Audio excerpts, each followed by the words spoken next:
안녕하십니까. 행복한 아침 이재용입니다. 안녕하세요. 전예인입니다. 새로운 한 주가 시작되었습니다. 오늘은 10월 18일 월요일이고요. 뉴스부터 살펴보겠습니다. 네, 첫 번째 소식부터 살펴보겠습니다. 시중은행들이 이번 주부터 전세대출을 정상화합니다. 우선 KB국민은행과 우리은행은 영업전별 월별 한도에 상관없이 전세대출 가능하고요. 한동안 대출을 중단했던 NH농협은행 역시 전세대출을 재개합니다. 최근 정부가 대출을 조였다 푸는 사이 실수요자들은 변두리로 밀려나거나 고리로 제2금융권에 손을 벌려야 했는데요. 막혔던 전세 대출이 풀린다는 소식에 이사를 포기했던 실수요자들은 기대감을 보이고 있습니다. 하지만 은행마다 남아있는 대출 총량이 달라 어느 수준까지 대출을 더 해줄 수 있을지 이 세부 기준에 대해서는 논의가 필요한 상황입니다. 휘발유 가격이 1,700원을 돌파했습니다. 이미 용산과 중구에서는 2,000원을 넘는 곳까지 등장을 했습니다. 1년 만에 2배 오른 원유가가 원인으로 지목이 되고 있는데요. 휘발유 가격이 앞으로 더 오를 것이라는 전망이 나오는 가운데 난방용으로 주로 쓰이는 LNG 가격의 상승세는 더 가파릅니다. 전문가들은 정부가 도시가스 가격 동결로 상승을 억제할수록 인상 요인이 누적돼서 소비자에게 더 큰 인상 압박으로 돌아올 수 있다고 지적하고 있습니다. 에너지 수요가 급증하는 겨울이 다가오고 있어서 가계 프로덕트 찬바람은 피할 수 없을 것으로 보입니다. 다음 소식입니다. 오늘부터 2주간 방역수칙이 일부 완화됩니다. 먼저 수도권 4단계 지역은 오후 6시 전후로 달라졌던 사적 모임 인원 제한이 시간 관계없이 접종 완료자 4명 포함 최대 8명으로 늘어납니다. 비수도권 3단계 지역은 접종 완료자 6명 포함 최대 10명까지 가능해집니다. 또 무관중으로 진행됐던 실외 스포츠 경기는 백신 접종 완료자에 한정해 오늘부터 경기장 내 관중 입장이 허용됩니다. 경기장 인원의 30%까지 입장이 가능하고요. 경기를 보면서 음식물을 먹거나 응원하고 또 함성을 지르는 일은 여전히 금지됩니다. 이번에는 코로나19 현황 살펴보겠습니다. 17일 0시 기준 신규 확진자는 1,420명으로 누적 확진자 수는 34만 2천여 명입니다. 한편 코로나19 백신 전국 1차 접종자는 전날보다 약 6만 명이 늘어나서 총 4,039만 명을 넘어섰고요. 전국 완전 접종자는 3,316만여 명입니다. 네, 이어서 오늘 날씨 소식 전해드리겠습니다. 오늘 아침 출근길 두툼한 외투 챙겨 입으셔도 어색함 없겠습니다. 날이 제법 추운데요. 아직 10월인데도 불구하고 이른 초겨울 추위가 다가왔습니다. 또 이 추위와 함께 전국에는 비 예보도 나와 있습니다. 오늘 저녁부터 비가 시작되겠는데요. 수도권과 중북부 지역에 5에서 20mm가량 비가 올 것으로 보입니다. 이어서 오늘 기온 보시면요. 오늘 아침 최저기온 0도에서 12도, 한낮 최고기온은 15도에서 19도 선이 예상됩니다. 며칠 사이 급격하게 추워진 날씨에 면역력 떨어지기 쉬우니까요. 건강관리 잘 해주셔야겠습니다. 10월 18일 월요일 행복한 아침 지금 시작합니다.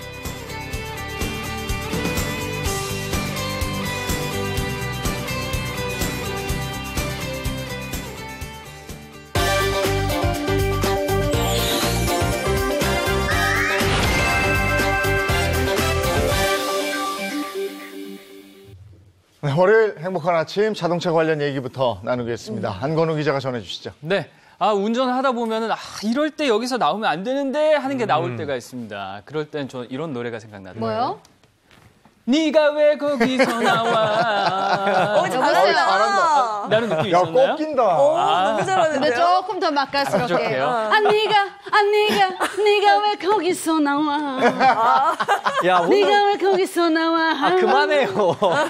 진짜 오늘 아침부터 왜 이렇게 욕심내는지 모르겠는데. 제가 오늘 부르면 뭐 영탁씨 특집이에요, 오늘? 그러게. 그건 아니고요. 오늘이 운전 중에 마주친 돌발 상황, 네가 왜 거기서 나와 편입니다. 아하. 오늘 영상들 내가 만약 운전자였다면 저 상황을 예측을 할 수 있었을까 하는 영상들이 많은데요. 첫 번째는 운전 중에 하늘에서 뭔가가 떨어지는 겁니다. 떨어져요? 함께 뭐가 떨어지지? 영상으로 보시죠. 네. 자, 충북 진천 인근의 고속도로입니다. 잠시 뒤 하늘에서 뭔가 떨어집니다. 진짜? 보셨나요? 순식간이다. 네, 알고 보니 하늘에서 떨어진 게 아니라 네. 반대편 도로에서 중앙 분리대를 뛰어넘은 한 마리 이게 웬 고라니. 네. 자동차 앞유리는 시야 확보가 안 될 정도로 완파가 됐는데요. 이야. 다행히 운전자가 바로 갓길에 정차해서 2차 사고를 막을 수 있었다고 합니다. 야, 진짜 고라니가 왜 거기서 나와? 진짜 와. 근데 이게 진짜 하늘에서 뚝 떨어진 것 같이 나오는데요? 근데 저런 고라니를 무슨 수로 피해요? 그러니까. 고라니를 어디 쫓기고 있었나? 왜 갑자기 거기서 튀어나왔죠? 그러게요. 이 사고를 일으킨 고라니가 어디서 온 건지 정확히 알 수는 없습니다. 네. 하지만 초식 동물의 특성상 놀라면 일단 서 있다가 앞으로 팍 튀어나간다고 해요. 네. 그러니까 도로에선 상당히 조심해야 하는 상황인데요. 고라니 때문에 더 놀란 운전자 이번에 수리비로 1,800만 원. 오 마이 갓. 이야. 진짜 고라니. 근데 1,800만 원. 이거 로드킬 사고의 경우에는 뭐 누구한테 뭐 어떻게 하소연하기도 그렇고. 그렇습니다. 요 말씀하신 대로 로드킬 사고라고 하죠. 네. 이게 도로 위에 뛰어든 야생동물은 소유자가 없기 때문에 피해 보상이 일단 네. 힘들고요.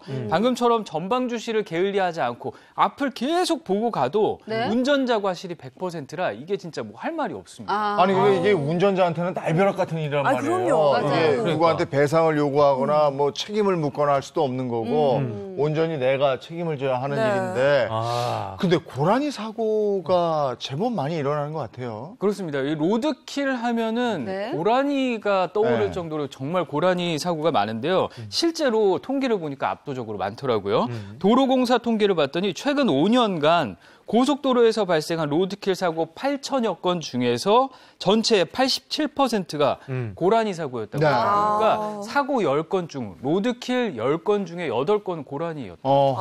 저도 이제 고속도로 가다 고라니를 본 적이 있는데 이게 뭔가 저랑 눈싸움을 하는 것도 아니고 저기 서갖고 이거 계속 보고 있단 말이야. 안 비키고. 잘생겼어 그래. 날 봤나? 나랑 눈을 맞았나? 연예인 봐서 그런가? 근데 이게 왜 그런 거예요? 그 고라니가 눈이 하얘져서 나를 보고 있는 듯한 생각이 들잖아요. 네. 밤중에 자동차를 보고 도망가지를 않습니다. 얘네들은 아하. 기본적으로 전조등 불빛을 인식을 하지 못해요. 아. 그래서 가만히 서 있는 거고요.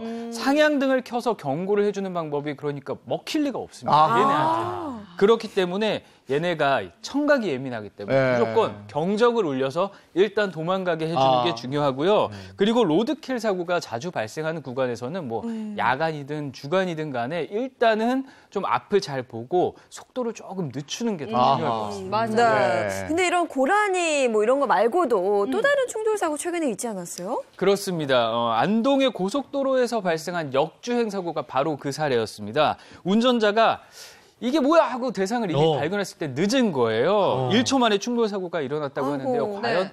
뭐가 등장했을까요? 영상으로 준비했습니다. 자, 경상북도 안동시의 한 고속도로입니다. 이제부터 뭔가 나타날 건데요. 대체 어디서 나타난 거죠? 이게 뭘까요? 갑자기. 너무 순식간에 일어나니까 예. 못 보셨을 것 멧돼지? 같아요. 멧돼지 바로 아니야? 멧돼지였습니다. 네. 예, 도로를 역주행하면서 뛰어든 멧돼지 때문에 차량 운전자가 아이고. 가드레일을 들이받았고요. 차가 소리를 못할 정도로 큰일 날 뻔했네. 결국 폐차했습니다. 야, 저 이것도 정말 정도로 차가 상했으면 운전자는 괜찮아요?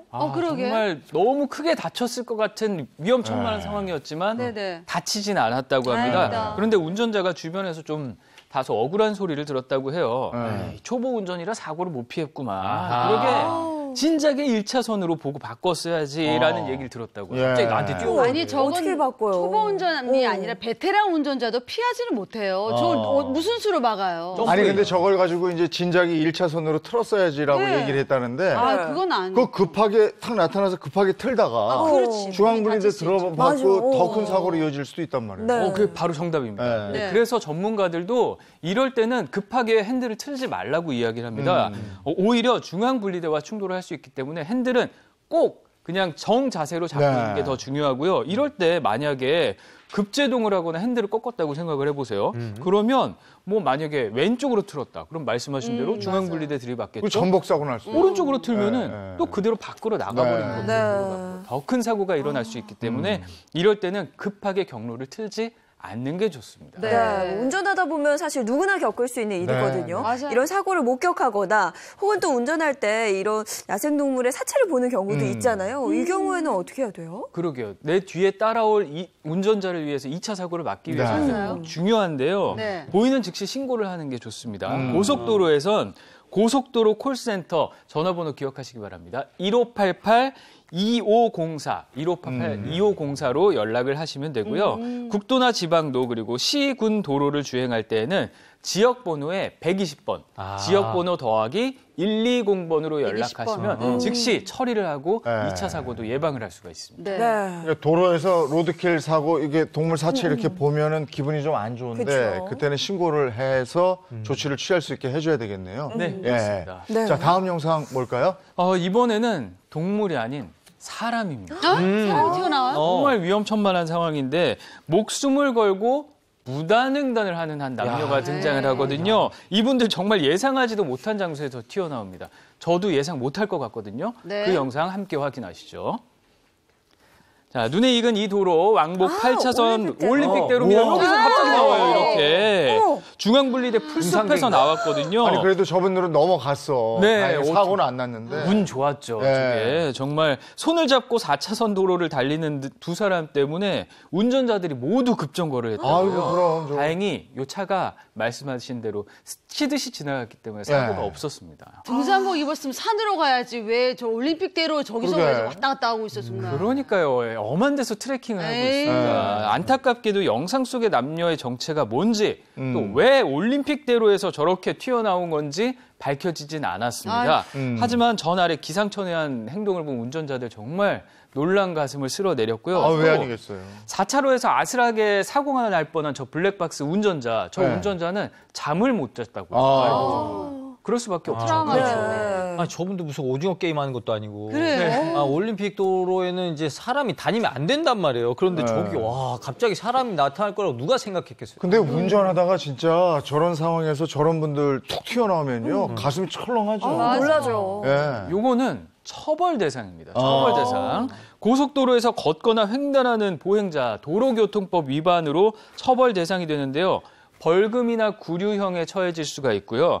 이번에 이런 무단횡단자를 발견하면 네. 112로 바로 신고하시는 게 네. 중요합니다. 그래서 경찰관에게 인계를 하는 게 어. 다음에 또 2차 사고를 막기 위한 중요한 예방책입니다. 아니 저게 맞아요. 뭐 급한 일이 있으시다고 저렇게 그러게. 목숨 걸고 무단 횡단을 하시는지 네. 큰일 납니다. 나도 큰일 나지만 차 아까 그 상황에서 뒤에 급브레이크 밟고 이러면 추돌 사고 빡빡빡 일어날 수 맞아요, 있어요. 맞아요. 네. 큰일 날 뻔했습니다. 예. 다음 영상은요. 그래서 이런 분들이 요걸 보고 좀 배워야 합니다. 네. 그래서 저 교사 삼으시라고 좀 영상을 준비했는데요. 네. 무단횡단 남녀에게 경각심을 줄 영상이거든요. 이 모습을 본 운전자들이 정말 놀라서 입을 다물지 못했다고요. 네. 아하. 함께 그 영상 보시죠.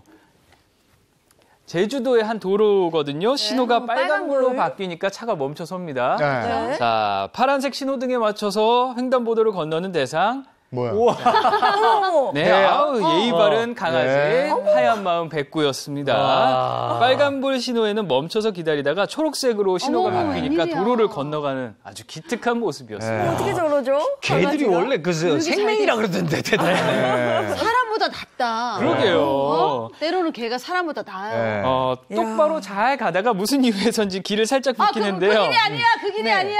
그런데 사람한테 길 터준 사람이 거였어요. 오니까. 그래서 아, 누리꾼들이 이 강아지 청학동에서 왔느냐. 걔도 무단횡단하지 않는데 사람이 배워야 한다. 이런 예. 감탄을 자아내게 하는 부분이었습니다. 네. 아니 우리가 흔히 정말 그 막무가내로 못하는 사람들 보면 걔보다 개만도 맞아요. 못하다고 그러죠. 그러게요. 네. 개만큼만 합시다. 그러면 될 것 같네요. 네. 예, 자동차 관련 소식 여기까지 하고요. 이번에는 우리 주변에서 일어난 사건, 사고를 법의 관점으로 한번 해석해 보겠습니다. 그 법이 알고 싶다.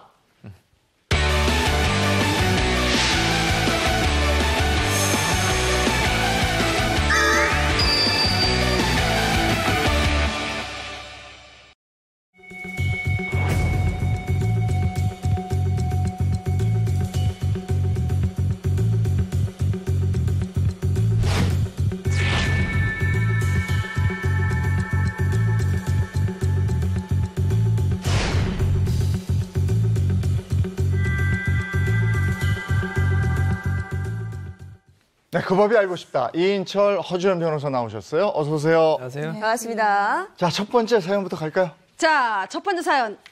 이 사람 때문에 코로나 감염됐어. 어이구, 누굴까?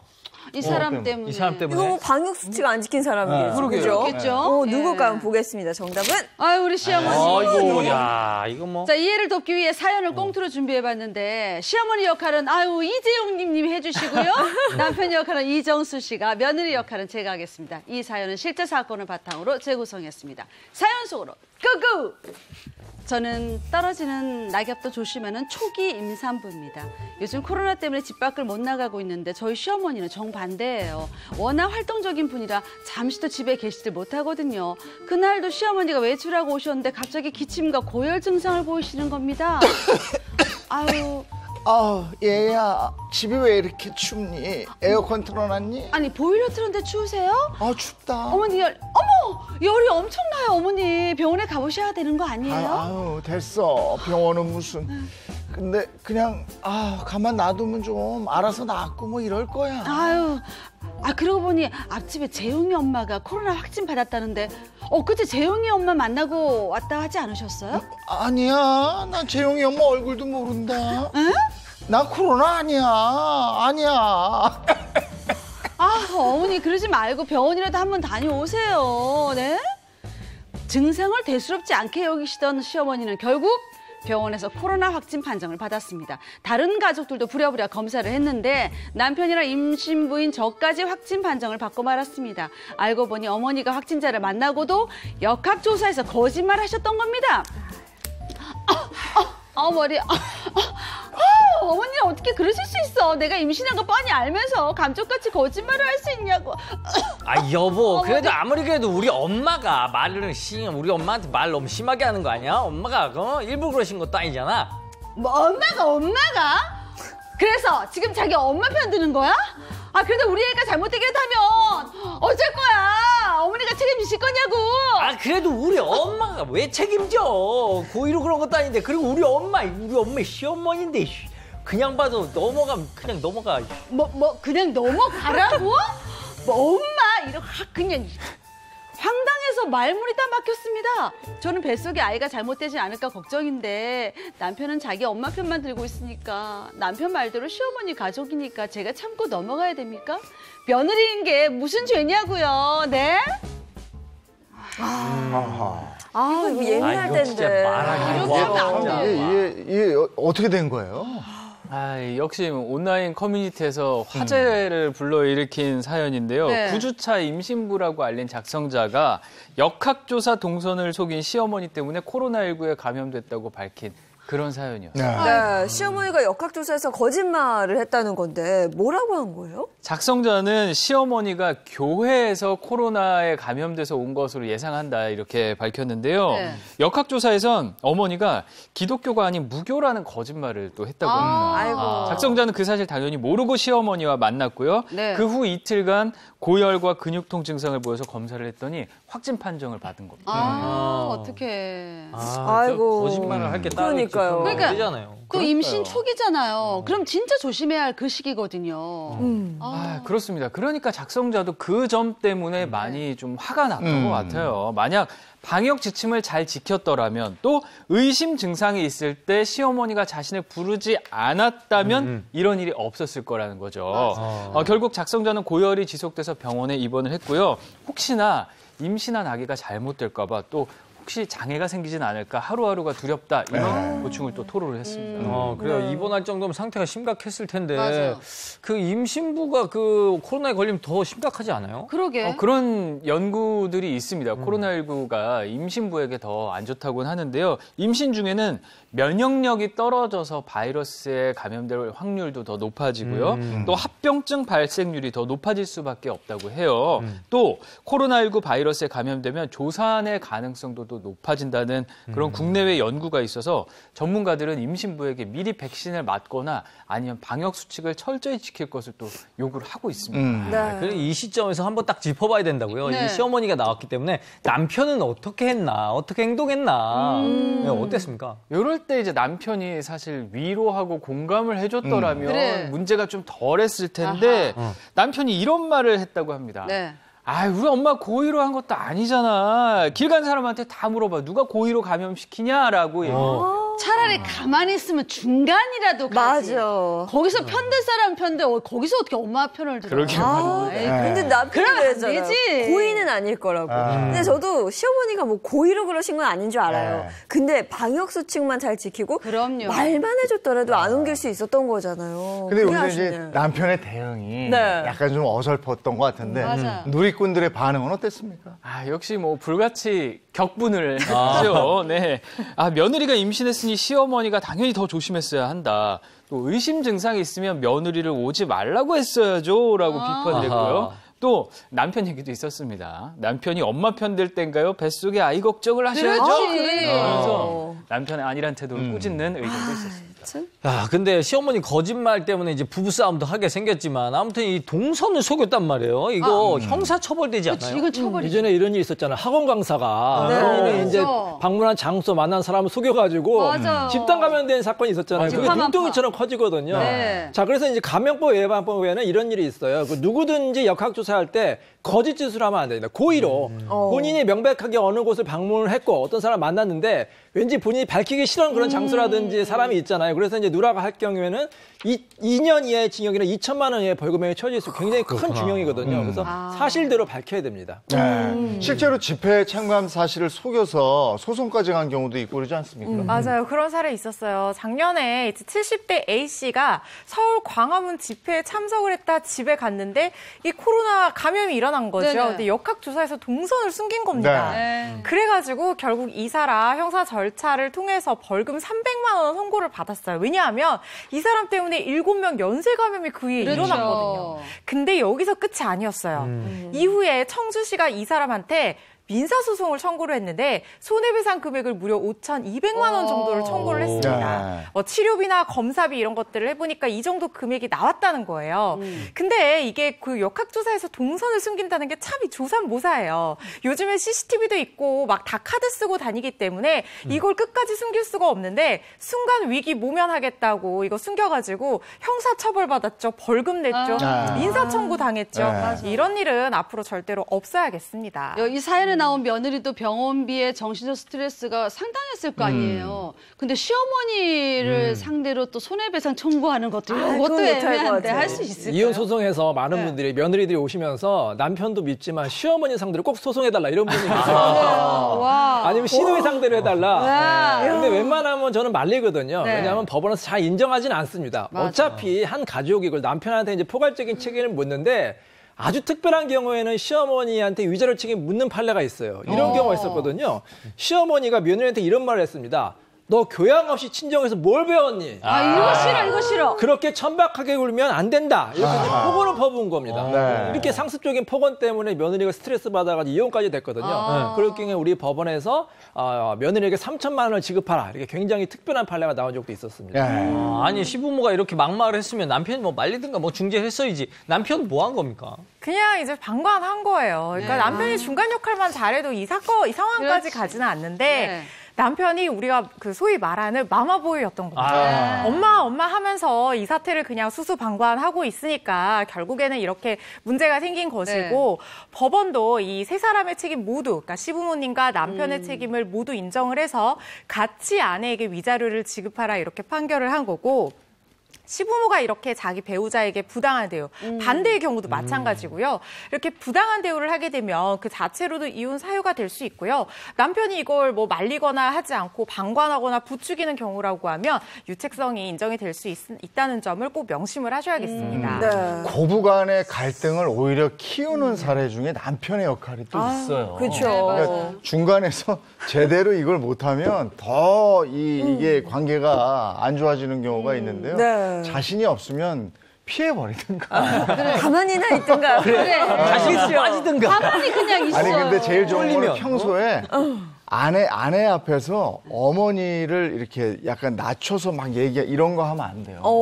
그리고 어머니 앞에서 아내를 막 무시하는 듯한 발언하면 안 돼. 안 되고. 그러면 서로 간에 우습게 본단 말이에요. 그러니까 좀 높여줘야 원만하게 해결될 수 있다고. 남편이 현명해야 되죠. 네. 그렇죠. 근데 한편으로 저는 코로나가 참 밉다 싶은 게 코로나만 없었어도 이런 문제가 없었을 수도 있는 거잖아요. 그럼요. 근데 코로나 때문에 가족끼리 그렇게 갈등이 많다면서요? 그러니까 사실 옛말에 뭐 몸이 멀어지면 마음도 멀어진다 이런 얘기가 네. 있는데 그렇죠. 오히려 요즘 몸이 가까워지니까 마음까지 멀어지는 것 같아요.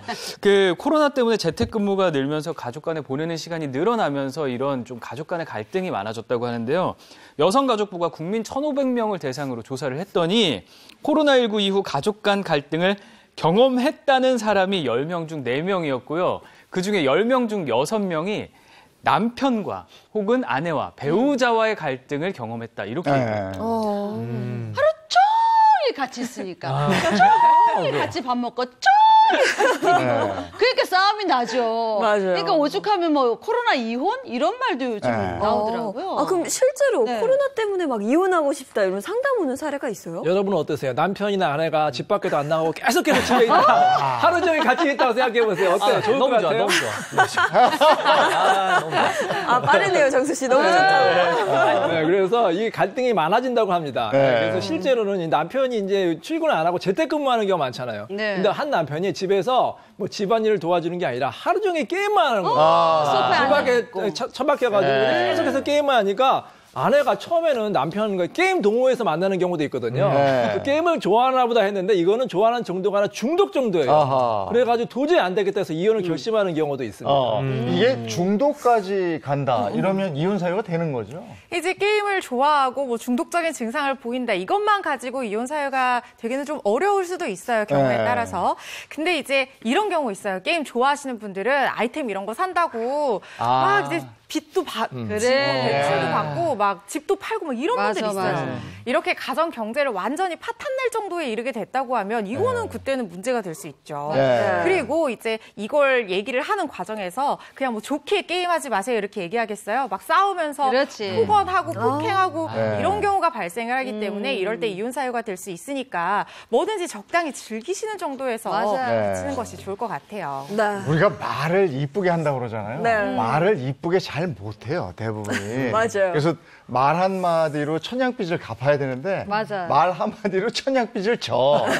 근데 빚을 져. 이게 가족 관계에서 더 그런 것 같아요. 네. 그러다가 큰일 나거든요. 예.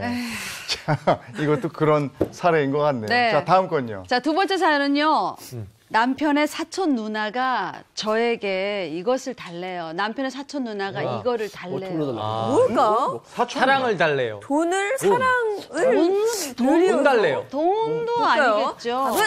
남자. 저거 달래면 되나? 자, 그러니까 사례자 역할은 장혜인 씨가 하고요. 남편의 사촌 누나 역할은 제가 하겠습니다. 이 사연도 실제 사건을 바탕으로 재구성했습니다. 사연 속으로 끄구! 제 입으로 말하기 좀 쑥스럽지만 제 별명은 한방입니다. 임신을 계획한 뒤에 한방에 애가 생겼거든요. 그렇게 건강한 아이를 낳아서 키우고 있는데 어느 날 남편의 사촌 누나, 그러니까 저에게 사촌 형님인 분에게 연락이 왔습니다. 안녕하세요, 사촌 형님. 저한테 뭐 받고 싶은 게 있으시다고? 옆에 누구 없지? 네네. 놀라지 말고 들어. 내가 자네 난자를 받고 싶어. 남자요? 남자? 저한테 남자라고는 아시잖아. 아니, 남편이 아니. 남자 맨 말고 난자. 남자? 자네 몸속에 건강한 난자 말이야. 병원에서 그러는데 나는 아이를 낳으려면 난자를 제공할 수밖에 없대. 자네가 한 방에 임신했다는 소문이 났던데 내가 그 건강한 난자를 받을 수 있을까? 사연을 들어보니 정말 딱하긴 했는데 40대 접어든 사촌 형님은 시험관도 여러 번 실패하고 난자 제공이 유일한 희망이었습니다. 저도 마음으로 이해가 되지만 남편의 친척에게 난자를 주다니 선뜻 수락할 수가 없더라고요. 저 형님, 저희가 아직 차가 없어서 제가 저 대중교통으로 다니거든요. 애까지 얻고 병원 다니기가 좀 힘들 것 같아요. 그래서 그 말씀하신 그 난자는 지금 잠깐 차가 없다고 그랬어. 네. 좋았어. 내가 외제차 한 대 뽑아줄게. 줄게. 그걸로 편하게 다녀. 외제? 그럼. 아니 그래도 더 생각 좀 해봐야 될 것 같아. 제가 다른 건 다 줘봤어도 이 난자를 줘본 적은 없어서요. 그러지 말고 제발 나 좀 한 번만 도와줘. 가까운 친척이라 이렇게 부탁하는 거야. 나도 자네처럼 건강한 아이를 한 방에 갖고 싶다고. 난자 좀. 진짜 어떡하면 좋아. 사정은 딱하지만 그래도 제 유전자를 가진 아이가 태어나는 게 영 찜찜하더라고요. 이 아이의 법적 친모는 누가 되는지도 걱정되고 저는 남편의 사촌 누나에게 난자를 줘도 되는 걸까요? 아이고 난감하네. 난감하네. 이런 경우에 어떻게 해야 되나? 이게 한 온라인 커뮤니티에 또 올라온 사연인데요. 남편의 사촌 누나가 난임으로 오랫동안 고생을 하고 또 사실상 임신이 어렵다는 판정을 받았는데요. 그래서 이 사촌 누나가 그 아내에게 난자를 좀 달라고 했던 그런 사연이었습니다. 그래서 또 오랜만에 연락한 거 아니에요. 네. 남자 말고 난자. 네, 병원의 말에 이렇게 연락을 하게 됐는데요. 사촌 누나는 공짜로 난자를 달라고 하기는 조금 미안했던지 푸짐한 식사비와 또 외제차를 선물하겠다고 했는데요. 사례자는 좀 안타까운 사정에 마음이 흔들리다가도 자신의 또 유전자를 가진 아이가 다른 엄마를 통해서 나오는 거잖아요. 그래서 그게 좀 상황이 좀 고민되죠. 걱정돼서 선뜻 동의하지는 못했다고요. 아이고. 야, 이게 뭐 은행에 맡겨놓은 거 찾는 것도 아니고. 그러게. 이거 근데 저렇게 난자를 받아도 되는 건가? 그러게. 난자 기증이 사실 모두 다 불법은 아닙니다. 난소가 없거나 문제가 생겨서 더 이상 정상적인 난자를 생산하지 못하는 그런 여성이 임신을 원하면 합법적으로 타인에게 난자를 기증을 받을 수가 있습니다. 하지만 무분별한 난자 채취는 금지가 돼 있고요. 평생 딱 3-4번까지만 채취할 수 있게 횟수가 정해져 있습니다. 또 관련법에 따라 한 번 채취를 하면 반드시 반년 이상의 기간을 둬야 합니다. 평생 3번밖에 채취를 못해요? 네네. 왜 그래요? 횟수를 법으로 제한하는 거는 물론 제공자의 건강이 가장 큰 이유입니다. 자칫하면 남자가 또 생산이 이게 상품화가 되면 또 암 시장을 형성할 그런 우려도 또 더해지고 있거든요. 다만 타인의 불임 치료나 실험 등이 목적일 때만 3회 제한을 하고요. 또 시험관 아기 시술처럼 본인의 난임 치료를 위할 때는 횟수 제한이 없습니다. 또 요즘 임신 계획이 늦어지면서 내 난자를 또 냉동 보관하고 싶어하는 사람도 늘고 있잖아요. 이럴 때도 뭐 딱히 제한을 받지는 않습니다. 평생 3번밖에 채취를 못하는 귀한 거잖아요. 또 누나가 외제차를 또 제안했잖아요. 그럴 만하네요. 귀한 거니까. 그렇습니다. 그거 뭐 또 바꿀 생각을 합니까? 썰깃해져. 근데 이게 남편의 사촌이면은 자식이 나면 5촌 아니에요? 그러면 너무 가까운 것 같은데. 근데 이게 이제 가깝다고는 해도 우리가 오촌을 만날 기회가 그렇게 있나요? 그러니까 집안에 큰 경조사 있어야. 그때 이제 우리 오촌 조카니 뭐 이렇게 얘기하고 그러잖아요. 받을 수도 글쎄. 있다. 줄 수도 있다. 근데 또 이렇게 달리 생각해 보면 아예 모르는 사람한테 받는 것보다는 아는 사람이 그렇게 좀 나요? 먼 친척 아니까. 저는 오히려 알아서 더 아닌 것 같아요. 왜냐면 어쩌다가 만날 수도 있고 혹시나 뭔가 아이가 건강상으로 안 좋을 때 괜히 내 탓할까 봐. 그것도 싫을 것 같아요. 우리끼리만 얘기해도 제각각인데 인터넷에 난리 났겠어요. 그러네. 네. 누리꾼들의 의견이 의외로 하나로 딱 모였습니다. 네. 대체로 난자 제공에 반대합니다. 나는 아니겠어요. 얘기하는 사람들이 많았는데요. 모르는 사람도 아니고 사촌이라 껄끄러울 것 같다. 이런 얘기. 또 나중에 아이들 관계가 복잡해질 것 같다. 이런 우려도 있었고요. 또 난자 채취하면 몸에 안 좋지 않나 하면서 사례자의 건강을 걱정하는 의견도 그럴 수도 있습니다. 있겠네. 실제로 난자 채취하는 과정에서 그 건강에 좀 안 좋은 것들이 많이 있대요. 물론 이상이 없는 게 대다수기는 하지만요. 그렇다고 해서 부작용의 가능성이 아주 없는 건 아닙니다. 아까 얘기했듯이 건강 걱정도 해야 되는데요. 채취 과정에서 출혈과 감염의 위험이 있고요. 또 배란을 유도하는 과배란 주사에 대한 부작용이나 신체적 고통도 따를 수가 있습니다. 그렇군요. 또 어떤 부작용이 있을지는 사전에 안내를 받고 그래서 건강을 지켜가면서 최종적으로 결정하는 게 맞다고. 그런데 이렇게 사촌이나 친척에게 이런 걸 부탁하는 경우가 많이 있어요. 있을 수도 있을 것 같아요. 오히려 난자의 경우에는 제3자에게 선택하는 것보다 아는 사람에게 부탁이 많이 이루어진다고요. 특히 친자매 같은 경우. 아까 말씀드린 것처럼 난자를 채취하는 과정이 좀 쉽지가 않잖아요. 네네. 그렇기 때문에 친인척에게 부탁하는 사연들도 그렇겠다. 종종 잘 있고요. 하지만 강요로 인해서 어쩔 수 없이 줘서는 안 됩니다. 절대. 자신의 의사가 있어야 의사로 제공을 해야만 합법적으로 인정이 된다고 합니다. 근데 난자를 제공해주면 외제차를 주겠다 이렇게 했잖아요. 네. 그럼 무슨 거래가 있는 건데 이건 괜찮습니까? 실제로 암암리에 거래되는 경우가 꽤 있습니다. 근데 이 정자를 제공하는 경우도 있고 난자를 제공하는 경우도 있거든요. 네. 어느 게 더 고가로 거래가 될까요?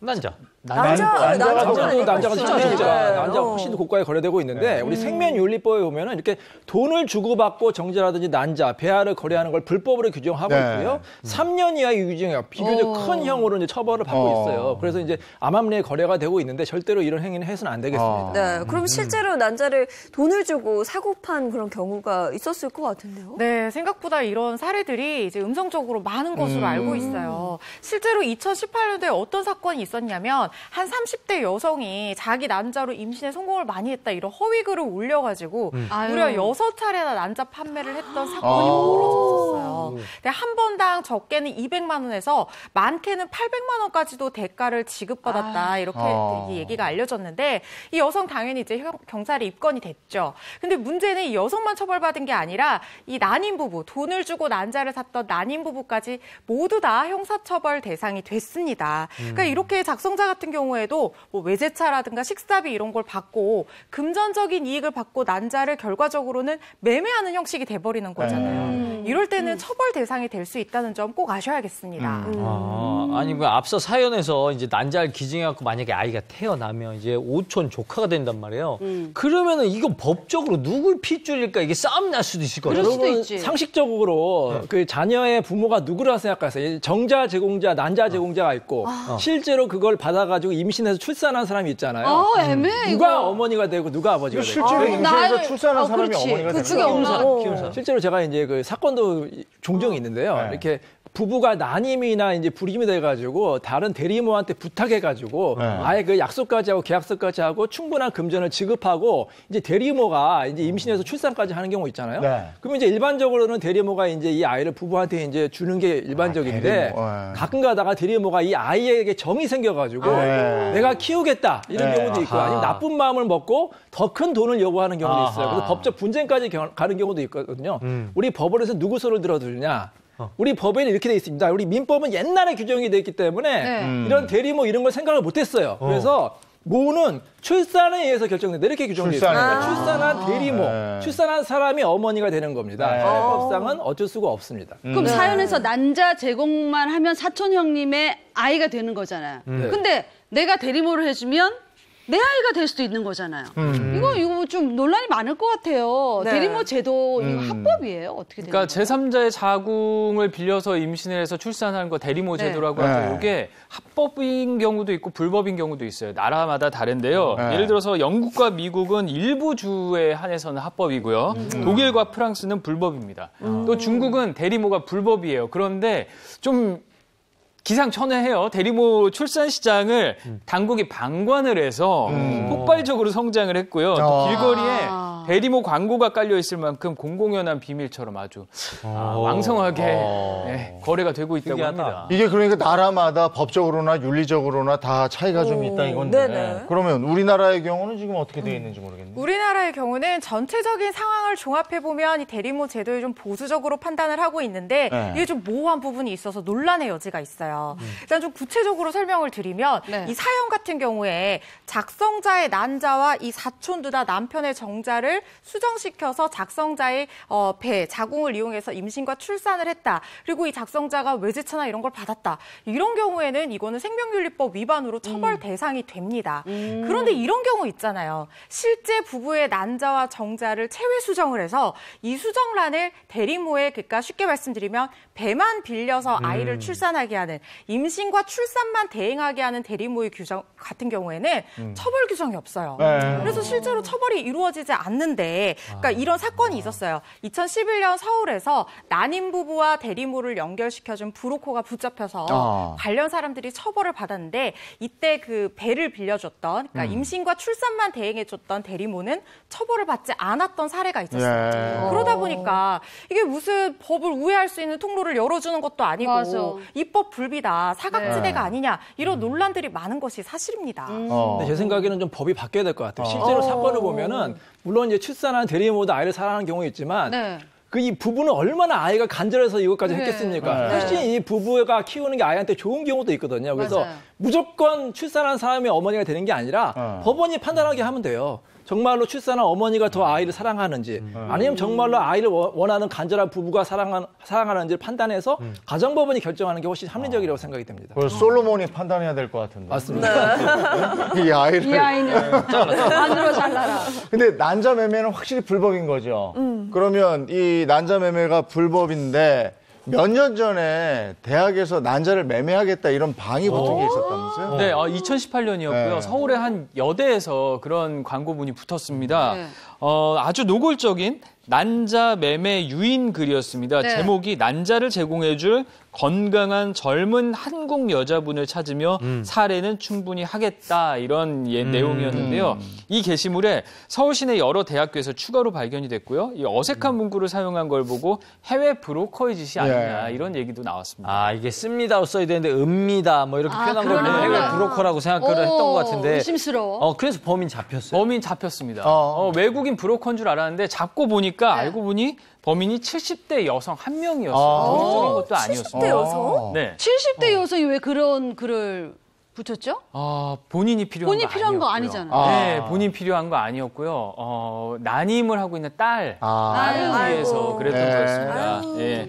피의자는 40대 딸이 난임 치료를 2번이나 받았다고 해요. 그래서 도와주려던 건데 그게 법에 저촉되는지는 몰랐다, 이렇게 진술을 했고요. 다행히 이 게시물로 인해서 난자가 실제로 거래된 적은 없는 걸로 밝혀졌습니다. 아유, 딸 걱정하는 마음에 맞아. 오죽했으면 그랬을까 싶긴 한데, 실제로 거래가 없었어도 처벌을 받아야 되는 거예요? 실제로 안타깝지만 아무리 딸을 걱정해도 이 어머니의 행위는 처벌이 될 수가 있습니다. 그러니까 이제 범죄에서도 꼭 범죄를 저질러야만 처벌받는 게 아니라 모의만 하거나 이제 미수하는 경우에도 처벌되는 경우가 있잖아요. 이 경우도 마찬가지로 이제 유인만 하는 경우도 처벌됐고요. 실제 이 사건에서 검찰에서 기소를 했습니다. 아이고. 난자를 제공받기가 그만큼 어려우니까 이런 일도 있는 것 같아요. 근데 이게 난자 채취도 쉽지 않고, 근데 돈을 받는 것도 안 된다고 하니까 그럼 누가 쉽게 주려고 하겠어요? 맞아요. 아까 얘기도 나왔지만 이 난자를 채취하는 과정이 굉장히 힘들어요. 사실은 여성한테는 이제 어려운 과정인데, 강한 호르몬 주사도 여러 번 맞아야 되고,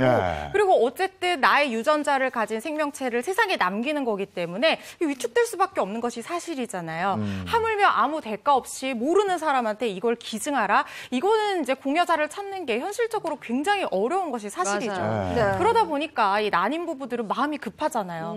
그래서 어떻게든 뭐 돈을 주고서라도 음성적으로, 불법적으로 이런 난자를 사서 아이를 갖고 싶은 이런 간절한 마음들이 지금 굉장히 많이 엿보입니다. 지금 인터넷 게시판 이런 데를 보면은 이런 사건들이 굉장히 많아요. 네. 그런데 일단 그 우리나라에서는 일단 난자 매매가 불법이고 이걸 처벌하고 있잖아요. 근데 미국이나 유럽 같은 곳에서는 처벌과는 별개로 난자 기증을 좀 양성화시키기 위해서 난자 기증을 장려하는 어떤 유인책을 많이 써요. 뭐 인센티브를 준다든가 여러 가지 혜택을 준다든가 이런 식으로 음지에 있는 불법적인 거래를 좀 잠잠하게 만드는 그런 게 대책을 쓰고 있어서 우리나라도 이렇게 해야 되는 거 아니냐, 이런 목소리들이 높은데, 근데 정부 입장에서는 그래요. 어쨌든 생명윤리적인 그리고 또 법적인 여러 가지 문제들이 있을 수 있고, 또 이제 이걸 만약에 허용을 하게 되면 비상업적인 대리모를 전면적으로 허용하는 결과로 이어질 수가 있거든요. 근데 이게 아직 아직까지 우리가 사회적인 어떤 합의가 도출된 상황이 아니란 말이죠.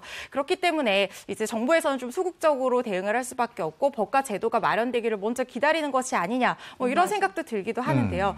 어쨌든 지금 난임 부부가 굉장히 늘어나고 있어요. 많아요. 그래서 네. 맞아요. 그래서 이런 사람들을 위해서라도 우리가 이제는 이 이슈에 대해서 좀 구체적으로 잘 생각을 해보고 어떤 사회적인 합의를 도출해야 되는 시점이 되지 않았나 뭐 이런 생각이 듭니다. 네. 흔히들 그 임신과 출산을 두고 신의 축복이라는 네. 표현을 맞아요. 쓰기도 하잖아요. 난임 부부들 주변에 보면 너무 간절한데 네. 그 간절한 마음을 좀 악용해서 이런 불법들이 벌어질까 봐 그것도 좀 걱정이 됩니다. 근데 이게 들여다보면 안타까운 사연들도 많고 이래서 네. 법과 현실의 간격을 조금 좁힐 필요는 있지 않을까 이런 생각도 드네요. 네네. 예, 알겠습니다. 오늘 여기까지 하죠. 고맙습니다. 고맙습니다. 뭐 좋아하는 여자 생겼지.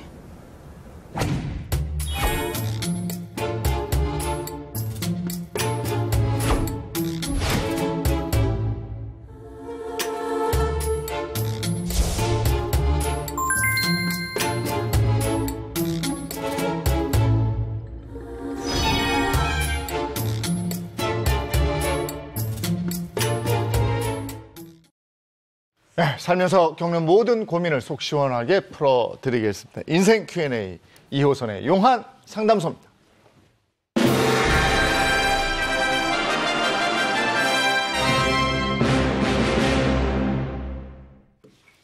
네, 이호선 전문가입니다. 어서 오세요. 안녕하세요. 반갑습니다. 네, 반갑습니다. 자, 오늘은 또 어떤 고민이 들어와 있을지 궁금해지는데요. 먼저 사연자 한번 만나보도록 하겠습니다. 안녕하세요. 어디 사는 누구신가요? 안녕하세요. 저는 남편과 이혼을 고민하고 있는 40대 주부입니다. 얼마 전에 저는 손발이 떨릴 만큼 충격적인 일을 겪었습니다. 저희 남편은 동네에서 이름난 고급 일식집을 합니다. 나름대로 장사가 잘 돼서 코로나에도 매출이 나오는 편이에요. 남편이 종일 가게일만 하다 보니 살림이나 육아는 자연스럽게 제 몫이었습니다. 그래도 어린 아들 잘 키우며 불만 없이 살고 있었는데 얼마 전 남편 가게에서 일하는 여직원이 울면서 전화가 왔습니다. 자기가 남편의 아이를 임신했다는 거예요. 여직원 나이는 고작 26살이랍니다. 말이 되는 얘기입니까? 얼마 전부터 안 쓰던 향수를 뿌리고 생전 안 하던 옷 투정을 할 때 그때 눈치를 챘어야 하는 건데 뒤늦게 아차 싶더라고요. 여직원은 남편이 유부남인 걸 안 이상 남편이랑 헤어지고 아이도 지울 거라고 했습니다. 그 전에 저에게 이 사실을 꼭 알려주고 싶어서 연락했다고 하더라고요. 솔직히 마음 같아선 너 죽고 나 죽자 하고 싶은 심정입니다. 그런데 문제는 제가 이혼이 망설여진다는 겁니다. 우선 제가 아빠 없이 편모스라에서 자랐기 때문에 우리 아들도 아빠 없는 아이로 살아야 한다고 생각하니 가슴이 찢어질 것 같아요. 그리고 경제적인 이유도 큽니다. 저 혼자 아이를 잘 키워낼 자신이 없어요. 남편은 아직 제가 알고 있던 사실도 모르고 있어요.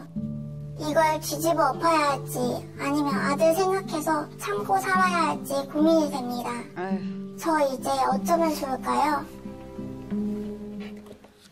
아유, 지금 마음이 너무 아프실 것 같은데 외도를 했고 그 외도한 상대 여자가 임신까지 하고 이런 상황이잖아요. 네, 그렇죠. 근데 이게 막상 처음에는 뭐 외도하면 이혼해야겠다 이런 생각을 하셨을 것 같은데 이게 막상 내일이 되니까 그게 또 안 되는 경우 맞아요. 있잖아요. 어떻게 보셨어요, 사연은? 아마 지금 이분은 아마 여러 가지 생각이 많겠습니다만 그 순간 아마 온 전신 감각이 마비되는 느낌이었을 거예요. 우리가 배신감도 배신감인데 나는 왜 이 남자를 지금까지 믿고 있었나? 나는 왜 바보처럼 이 사실을 전혀 모르고 있었나? 막상 이혼 앞에 섰을 때 나는 왜 지금 이 상황인가? 여러 가지 복잡한 생각들이 많으실 거고요. 네. 그나마 한 가지 다행인 건 뭐냐면 지금 전화를 주셨던 그 상대 여성이 전화를 했고 여러 가지 상황에 대해서 내가 이렇게 대처하겠다 이렇게 얘기를 했는데 맞아요. 부드러우니 망정이에요. 오히려 적반하장으로 나오는 경우도 굉장히 많습니다. 네. 그럼에도 불구하고 그나마 불행 중 다행인 건 그 상대방이 이른바 고통의 수위를 높이는 사람이 아니라 비교적 이 부분에 있어서는 약간 그래도 부드럽게 나온다는 게 정말 다행입니다. 네. 아니 근데 항상 이런 사연들 보면 네. 생각보다 외도하는 분들이 많은가 봐요. 많습니다. 실제 많아요. 여론조사한 전문기관에서 성인 남녀 1,090명을 상대로 조사를 해봤는데 50대 이상 남성의 53.7%가 또 여성은 9.6%가 외도 경험이 있다고 응답을 했습니다. 또 50대 이상 외도 경험자들의 일생 동안 외도 상대자 수를 조사한 결과 남성은 평균 12.5명, 여성은 4.3명이었습니다. 아니 아니, 남성 12.5명이요? 12.5명, 여성이 13명 4.3명이요? 정도.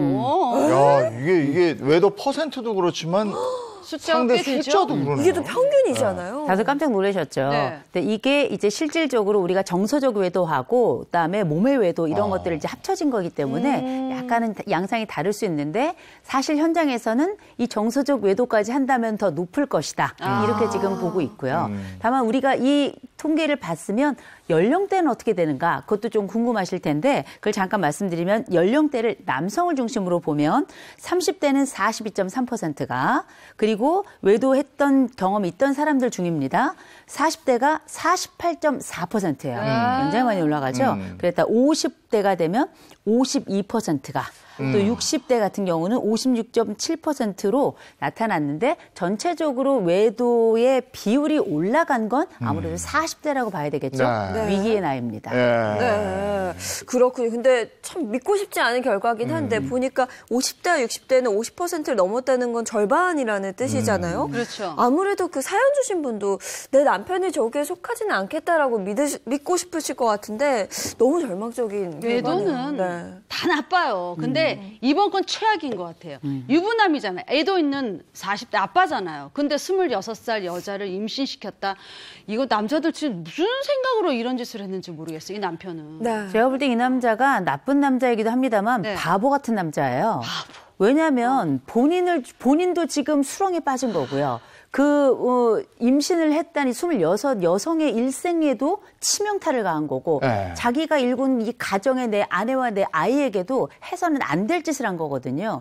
지금 이 상황에서 행복한 사람이 누가 있어요? 아무도 없습니다. 그런 상황에 이런 보통 외도를 했다 하는 사람들이 가지고 있는 주요 특징 중에 하나가 뭐냐면 전능감이에요.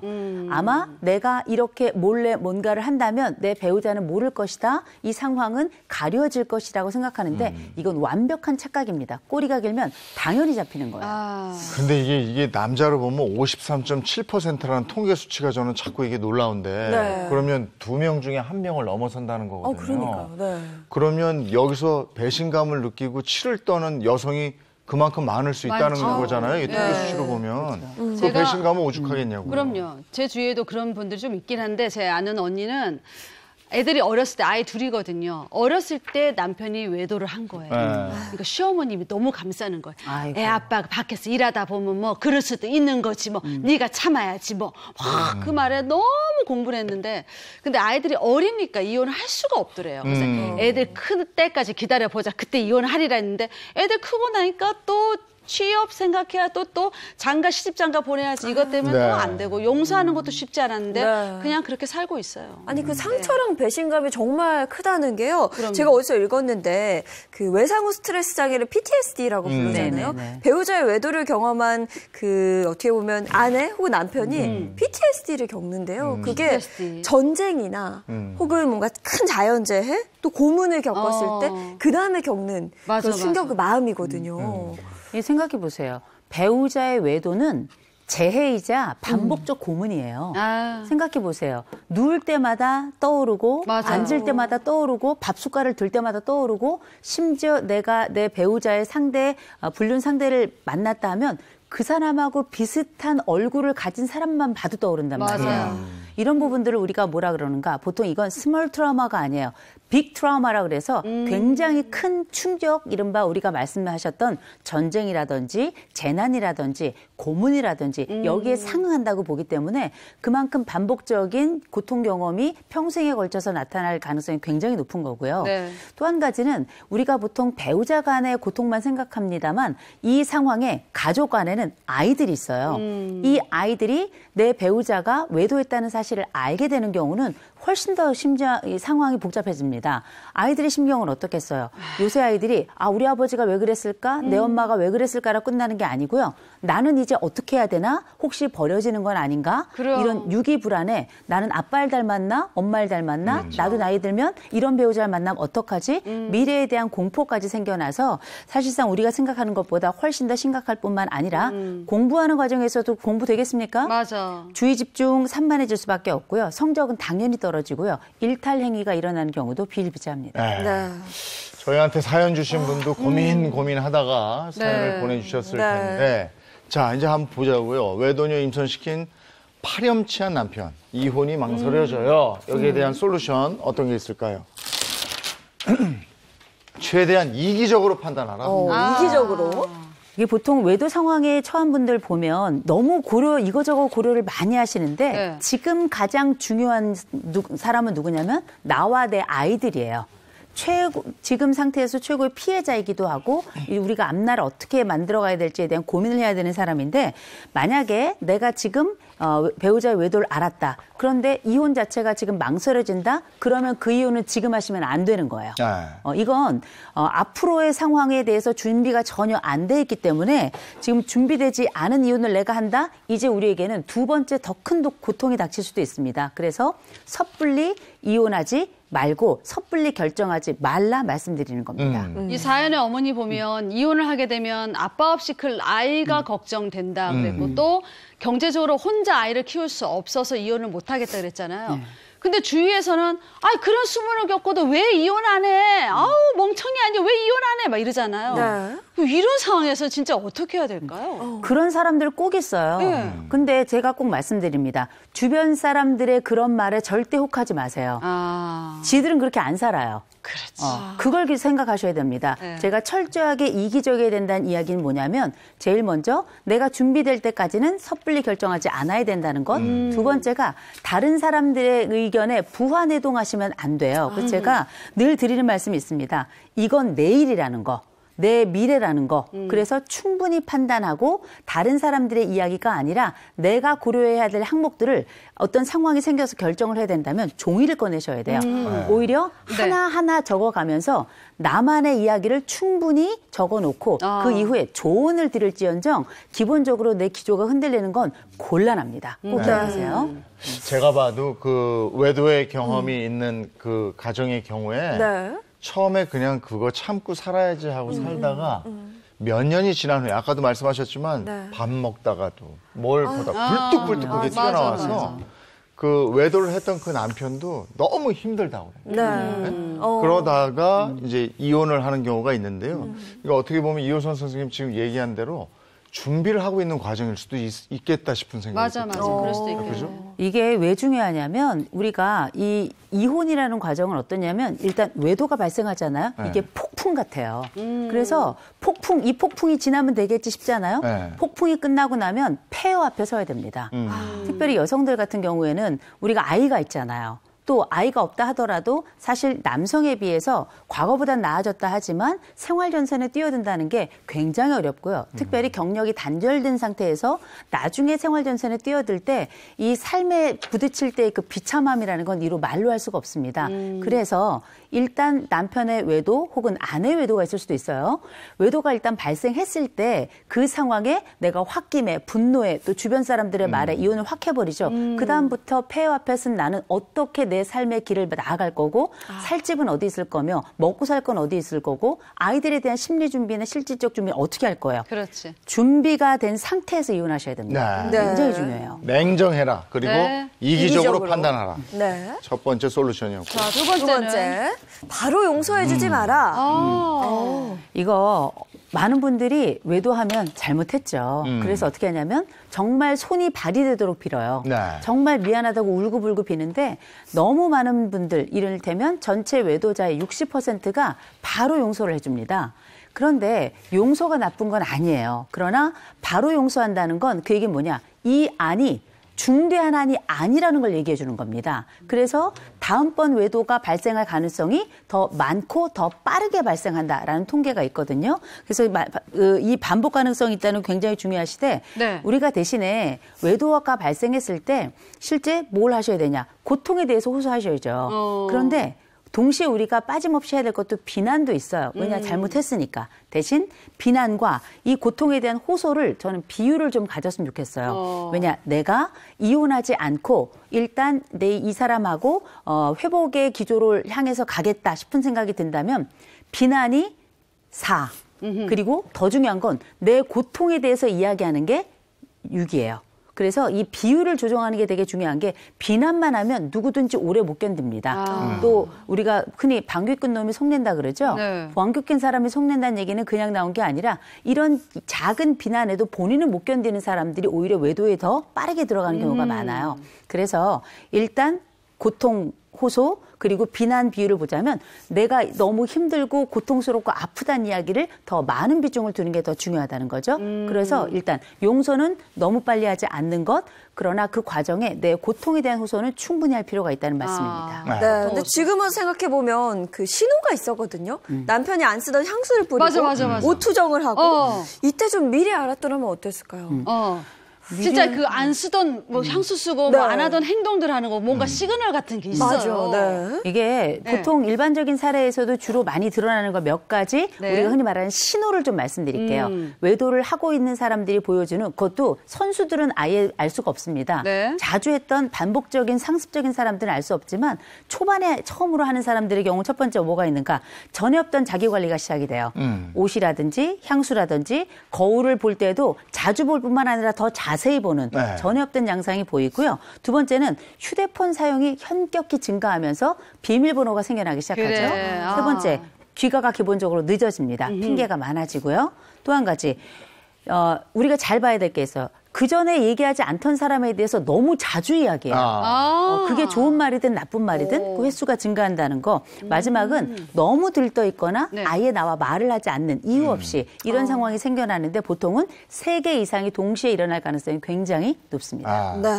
그러면 배우자의 외도를 처음 알게 됐을 때 대처하는 방법이요. 이런 방법은 좋고 그러게. 이런 방법은 좀 좋은 방법이 아닙니다. 요거 좀 알려주시면 좋을 것 같아요. 먼저 나쁜 방법도 말씀드릴게요. 네. 이 방법은 쓰지 않는 게 좋습니다라고 말씀드릴 수 있는 첫 번째 중에 하나가 뭐냐? 네. 동네방네 소리치며 알리는 분들이 계세요. 아하. 그래서 내가 이렇게 내 배우자가 외도한 사실을 내 남편보다 내 친구들이 더 잘 알아. 이런 경우들도 있거든요. 먼저 내 배우자의 상황을 알 필요가 있기 때문에 무조건 동네방네 알린다는 건 배우자의 수치심을 높이고 상황을 더 악화시킬 수 있습니다. 먼저. 두 번째, 비난만 하는 경우. 그래서 심지어는 남편을 모든 사람들이 보는 앞에서 무릎 꿇리거나 뺨을 때리는 일들도 비일비재하게 일어나는데 비난 더군다나 아주 수치심을 유발하는 경우 남성에게 있어서 수치심은 최악의 조건이라는 걸 기억하셔야 됩니다. 만약에 회복하고 싶다면요. 네. 그다음 세 번째가 우리가 누군가가 용서를 구하고 그리고 충분히 내가 어느 정도 시간이 지났다 싶어서 다가올 때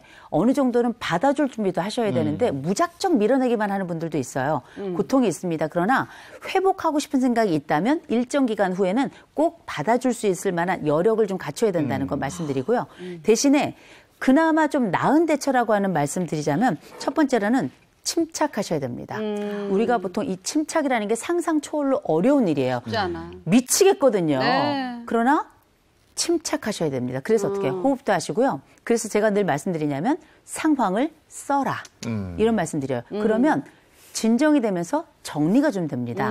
두 번째 방법은 뭐냐면 무조건 우리가 외도가 발생하면 100% 일어난 일 중에 하나가 뭐냐? 상상이에요.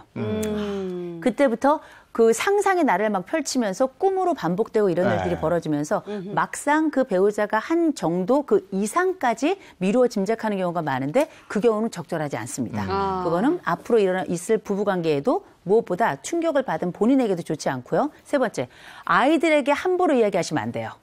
아이들에게 함부로 이야기한다는 건 뭐냐면 너도 같이 내 고통에 동참하는 얘기인데 아이들은 오히려 이런 부분에 있어서 가능한 배제해놓고 말씀을 시작하셔야 된다는 걸 꼭 기억하시기 바랍니다. 그래요. 그런 말 있잖아요. 바람은 습관이고 한 번 바람둥이는 영원한 바람둥이다. 맞아. 이 남편을 고쳤을 수 있겠어요? 외도를 경험한 부부 다시 회복할 수 있겠냐 이거죠. 옛날 말에는 뭐 사람 고쳐 못 쓴다 이렇게 이야기하는데 네. 그렇지 않습니다. 누군가 이게 그래서 첫 번째 외도가 발생했을 때 대처가 너무너무 중요한 거예요.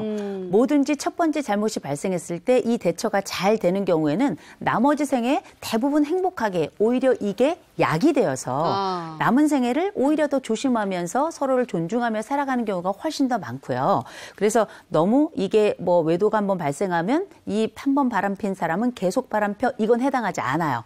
그러나 이 조치를 첫 번째 조치를 잘못하면 그럴 가능성이 대단히 높아집니다. 근데 보통 바람을 핀 배우자와 법적 관계는 유지하지만 정서적 관계는 지속적으로 안 좋을 가능성이 굉장히 높아요. 네. 그래서 잊지 말고 제가 말씀드리겠습니다. 좋은 극복을 한 사람을 찾아가서 그 경험을 듣는 게 너무 중요해요. 대개는 안 좋은 경험을 해서 마지막 순간까지 가서 결국 고통스럽게 그 파장에 이른 부부들의 한 케이스를 찾아가서 나도 이런데 넌 어떻니 이렇게 물어보는 경우가 많은데 네. 이런 이런 경우는 그 방향으로 갈 가능성이 굉장히 높습니다. 그래서 가능하면 위기 상황을 잘 극복했던 부부가 있다면 그 부부에게 찾아가서 도움을 구하시는 게 훨씬 더 법적인 관계도 유지하면서 정서적인 관계를 향상시키는 데 좀 도움이 되겠죠. 네. 자, 다음 소리 좀 볼게요. 네. 자기 애도와 치료 과정을 가져라. 이거 너무너무 중요한 겁니다. 아까 우리 PTSD 이 전문 용어가 언제부턴가 우리 일상에 그냥 훅 들어와서 그냥 상식처럼 돼버렸는데요. 네네. 외상을 받은 다음에 생겨난 스트레스 때문에 평생을 고통스럽게 사는 심리적 장애 상태 이걸 우리가 PTSD라고 불러요. 그런데 이 PTSD라고 하는 게 어떤 상태에서 이어지냐 반드시 치유를 받아야 돼요. 그러나 치유가 되지 않으면 이게 평생을 우리 마음속에 머릿속을 완전히 폭풍의 반복으로 만들어주는 거거든요. 마음에 계속 허리케인이, 머릿속에 계속 허리케인이 돈다고 생각해 보세요. 사람이 제정신으로 살 수가 없습니다. 그래서 반드시 치유로 가는데 그 슬픔이 워낙에 크고 힘들다 보니 시간이 지나면 괜찮아, 시간이 약이다 하는데 시간이 약이 맞습니다. 그러나 시간이 약이지만 PTSD의 특징은 욱욱 토하듯이 올라오는 거예요. 반드시 전문가 찾아서 꼭 말씀해 주시고 이런 분들이 나는 괜찮아 하는데 어떤 양상으로 나타나냐면 갑자기 심장이 저릿저릿하다든지 아니면 손을 움직이지 못하거나 아니면 뭔가를 먹을 때 자꾸 음식에 걸리는 느낌이 들린다 이런 분들이 많아요. 네. 우울 양상 말고도 분노 양상 말고도 이런 증상이 있을 수도 있거든요. 그럴 때는 반드시 전문가를 꼭 찾아보시기 바랍니다. 그러니까 마음이 아프니까 몸이 같이 아파지는 것 같아요. 거예요. 예. 그러니까 사연 보내주신 분도 본인이 편부모 가정에서 자랐기 때문에 우리 아이도 아빠 없이 자라게 하는 건 싫다. 근데 이렇게 참고 있는 거잖아요. 네. 아이 때문에 참고 있는 게 이게 너무 마음이 아픈 것 같아요. 아마 이분처럼 아이들 때문에 참고 사시는 분들 꽤 계실 거예요. 네. 근데 저는 한 가지 궁금한 게 건강하게, 그러니까 이혼하고 건강하게 행복하게 사는 모습을 보여주는 게 나은지 아니면 이렇게 참으면서 아이들을 위해서 사는 게 아이들한테 좋을지 이거는 잘 모르겠거든요. 이건 뭐 답은 자명합니다. 극복해서 우리가 건강하게 위기를 넘긴 다음에 부부로 잘 사는 게 가장 좋은 드라마야, 그 시나리오예요.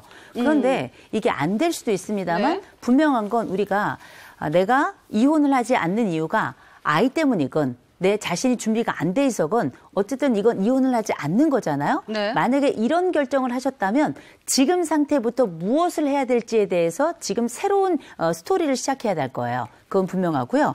두 번째로는 이게 너무 비극적인 상황이 아니라면 네. 이혼은 안 했어. 그런데 이혼 안 한 삶이 더 폭풍 같고 더 지옥같이 지낸다면 이건 이혼 안 한만 못할 거예요.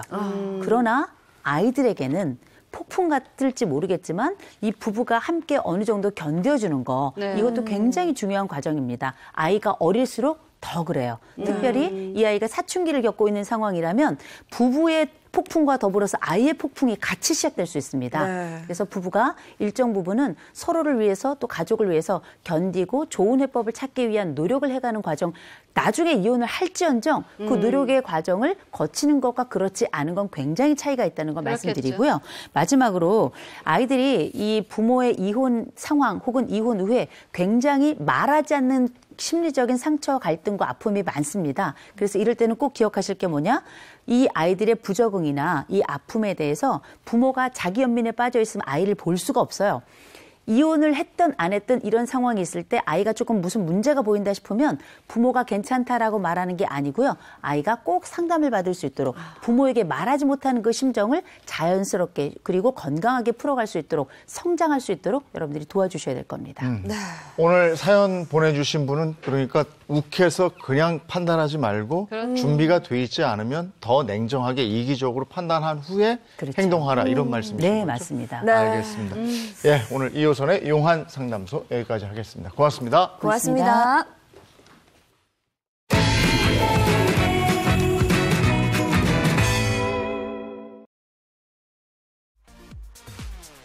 이 거리에 사랑의 열매 온도계가 보이면 아 겨울이 왔구나 하시는 분들 참 많으실 텐데요. 올해는 겨울이 오기 전부터 아주 특별한 캠페인을 시작했다고 합니다. 함께 보시죠.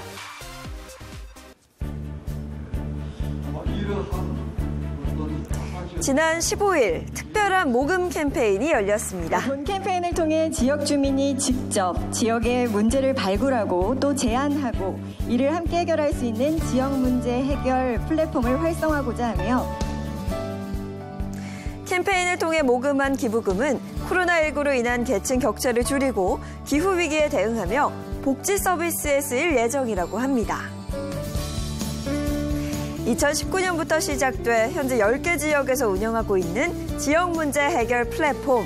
긍정적인 반응이 잇따르면서 오는 2023년까지 전국으로 확대할 예정입니다.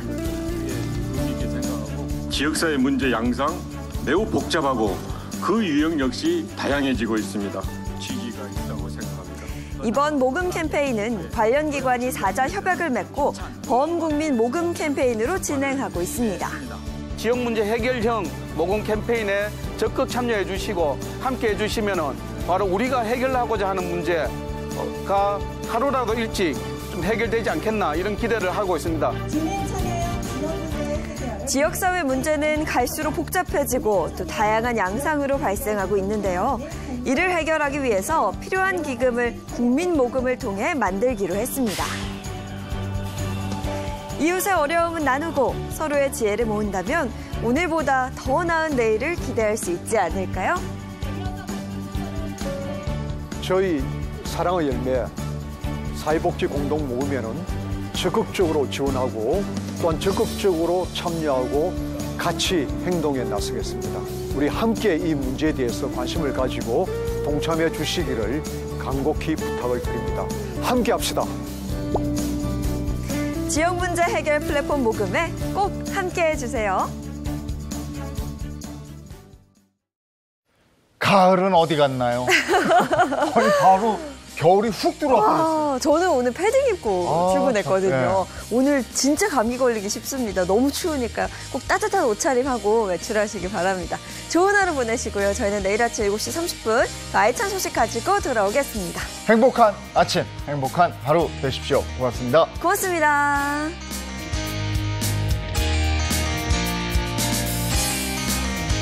스마일 이즈 굿! 채널 A 10